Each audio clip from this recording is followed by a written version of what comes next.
आज भारत और फ्रांस की दोस्ती के एक नए युग का शुभारंभ हुआ।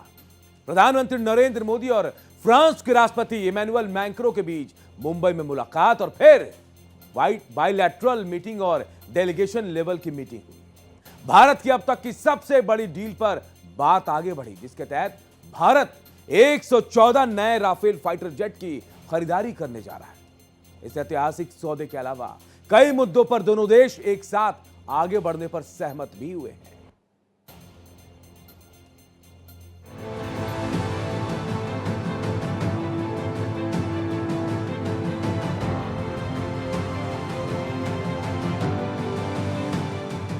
फ्रांस के राष्ट्रपति इमैनुअल मैक्रों के इंडिया विजिट की खासियत की शुरुआत तो इसी बात से होती है कि उनका ये दौरा गेटवे ऑफ इंडिया मुंबई से शुरू हुआ, यानी भारत के प्रवेश द्वार से, जहां अपने अनन्य मित्र मैक्रों का स्वागत करते हुए प्रधानमंत्री नरेंद्र मोदी की गर्मजोशी भी वैसी ही दिखी। लेकिन तमाम तरह की डिफेंस और ट्रेड डील को अंजाम देने से पहले ही मैक्रों की एक अदा भारतीयों के दिलो दिमाग पर छा गई। सुबह की सैर पर आम लोगों की तरह मैक्रो मुंबई के मरीन ड्राइव पर ऐसे निकल गए कि कई तरह के आडंबरों की गिरफ्त में जाती हमारी सोसाइटी को पता ही नहीं चला कि अरबों की डील साइन करने भारत पहुंचा किसी डेवलप कंट्री का प्रेसिडेंट इस तरह सड़क किनारे दौड़ लगा रहा है। कोई पहचान ना पाया। मरीन ड्राइव के कोस्टल रोड पर जॉगिंग करते मैक्रो ने हिंदुस्तानी सरजमी पर समुद्री हवा का मजा लिया।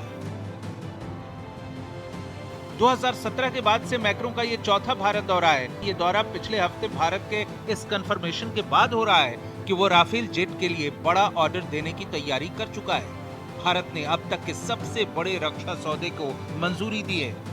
3,60,000 करोड़ के मेगा डिफेंस डील के तहत 114 नए राफेल जेट की होगी खरीद। भारत ने जो प्रस्ताव तैयार कर रखा है उसके मुताबिक फ्रांस से 114 राफेल फाइटर जेट खरीदा जाएगा। यह भारतीय इतिहास का सबसे बड़ा रक्षा सौदा है। नई राफेल डील की अनुमानित कीमत 3,25,000 करोड़ से लेकर 3,60,000 करोड़ रुपए तक है। ये सौदा फ्रांस की कंपनी डसॉल्ट एविएशन के साथ होगा। 18 विमान सीधे फ्रांस से उड़कर आएंगे, जबकि बाकी 96 विमानों का निर्माण भारत में ही किया जाएगा। इसकी टेक्नोलॉजी भी ट्रांसफर होगी। 400 स्कल्प मिसाइलों की खरीद होगी। 6 P-8I पेट्रोल और टोही एयरक्राफ्ट पर भी मुहर लगी है। भारत और फ्रांस के बीच डेलीगेशन लेवल टॉक में दोनों के बीच रणनीतिक सहयोग, व्यापार, रक्षा सहयोग और आपसी हितों के ग्लोबल मुद्दों पर बातचीत हुई।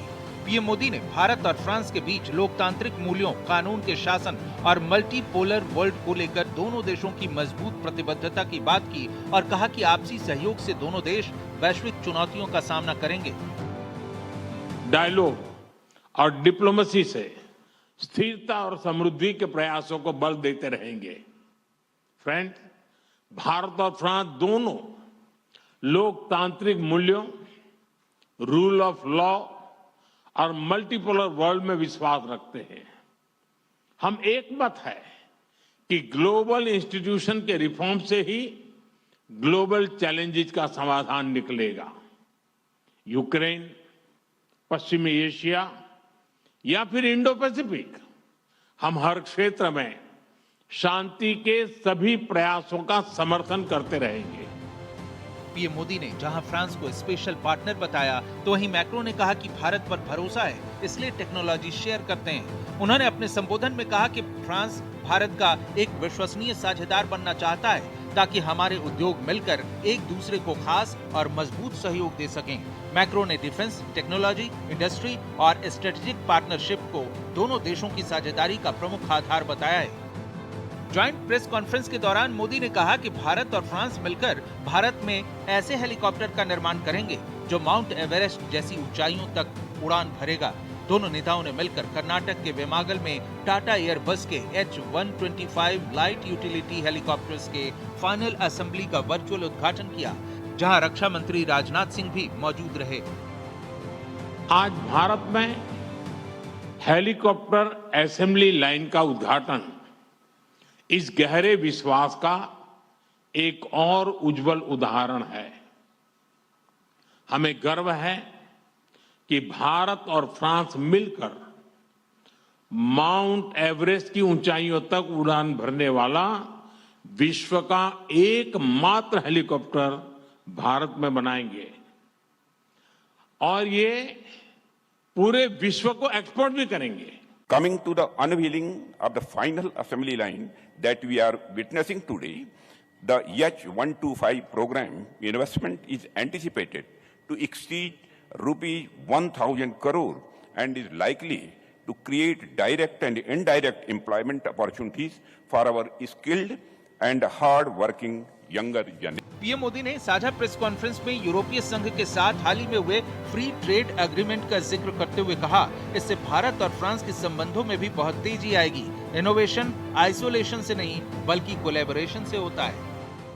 कुछ ही दिन पहले हमने यूरोपियन यूनियन के साथ भारत के इतिहास का सबसे बड़ा और महत्वाकांक्षी फ्री ट्रेड एग्रीमेंट किया। यह फ्री ट्रेड एग्रीमेंट भारत और फ्रांस संबंधों में भी अभूतपूर्व गति लाएगा। आपसी निवेश को बढ़ावा देने के लिए आज हम एग्रीमेंट कर रहे हैं जिससे हमारे लोगों और हमारी कंपनीज को डबल टैक्स न देना पड़े। इन सभी पहलों से आपसी ट्रेड, इन्वेस्टमेंट और मोबिलिटी को नई ऊर्जा मिलेगी और यही शेयर्ड प्रॉस्पेरिटी का रोड मैप है। भारत और फ्रांस के बीच स्पेशल ग्लोबल स्ट्रेटेजिक पार्टनरशिप की बात दोनों देशों ने की।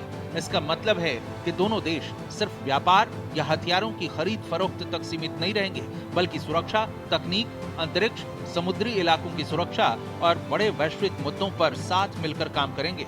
भारत और फ्रांस के बीच 1998 से रणनीतिक साझेदारी है, जो मैक्रों के इस दौरे के बाद एक नए युग में प्रवेश करने जा रहा है। Bureau report, Bharat express. मेरे पीछे आप देखिए, ये लेजर शो की तस्वीरें आप देखिए। ये तस्वीरें दिखाया गया कि कैसे गेटवे ऑफ इंडिया है फ्रांस, और बताया गया कि क्या चीजें हैं। देखिए, हम आपको दिखा रहे हैं तस्वीर। देखिए, जहां भारत फ्रांस दोस्ती की नई मिसाल गढ़ने के मौके पर सांस्कृतिक कार्यक्रम का आयोजन किया गया। भीड़ देखिए, तमाम लोग, गणमान्य लोग यहां मौजूद है। प्रधानमंत्री देखिए आपको नजर आ रहे हैं, इमैनुअल मैक्रों। ये दोस्ती के हाथ, आप समझिए, ये मजबूत दोस्ती की एक आधारशिला है। और आप समझिए, ये दोस्ती बहुत आगे तक जाने वाली है। इसकी छठा देखते ही बन रही। देखिए, ये दोस्ती कई मायनों में खास है, क्योंकि भारत और फ्रांस रणनीतिक साझेदारी के साथ साथ पारंपरिक दोस्त भी हैं, पारंपरिक साझेदार भी हैं। और ये तस्वीरें बयां करें कि दोस्ती बहुत आगे तक जाने वाली। एक विशेष कार्यक्रम में इमैनुअल मैक्रों शामिल हुए। ये भारत का पहला जैमिंग कार्निवल है, जिसमें बॉलीवुड, भजन, सूफी और भक्ति संगीत की कार्यक्रम भी हुए हैं। ये तस्वीरें हम आपको दिखा रहे हैं। अब देखिए, प्रधानमंत्री नरेंद्र मोदी यहां मौजूद थे और दोनों देशों की दोस्ती, दोनों नेताओं की दोस्ती अलग उड़ान में, क्योंकि बड़ी डील राफेल से लेकर अलग अलग डील जो हुई है, देश को बहुत आगे लेकर जाएगी।